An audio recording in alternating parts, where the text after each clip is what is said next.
Yeah, back then we really wanted to raise the standards, and so our change rooms were in another place up there in part of the school building, and that was going to be reused, and we had to come up with a solution for change rooms, and we also just wanted to make more space for activities within the club to let more people come and be a part of the club, and so the extensions were built with that in mind. It wasn't until about 1999-2000 that guys like Barry McFarlane and Dom de Grande approached me and said, what about coming back? And I had a bit more time then than when I was at Geelong, so I was happy to come back, and we've had a good 11 years since then.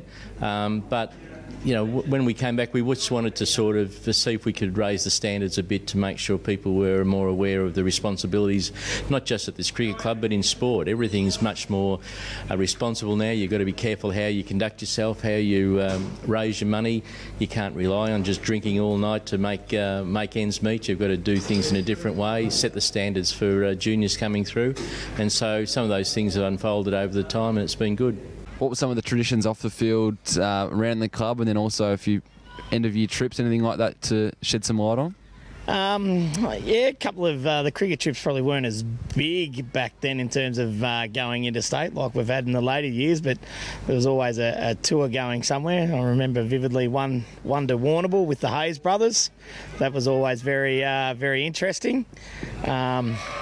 Getting around, I think Bomber's walking down the main street of Warrnambool in bowling shoes that he hasn't returned, and a few little antics like that. Thursday night cards used to be pretty big. Phantom and Henry and Slim, I think they could sort of turn into Friday morning finish-up, so that was always a big thing. Obviously the club rooms itself, the bar used to be over where the kitchen is now and double up as a kitchen and a bar, so we were fairly primitive back in those days with our change rooms and our facilities, so what we've got now has obviously come a long way. So, yeah, it was very social. Back in those days, your first memories are blokes like probably Abbo and Slim and a few of those boys off the field were always good value up on the balcony. I think it was the mid-90s when the balcony sort of come in, so I think that ruined a few hard wicket careers as they spent a bit of time on the Saturday afternoon frothies. The changing from down in the old white shed, coming up here into what was the precursor to these new rooms.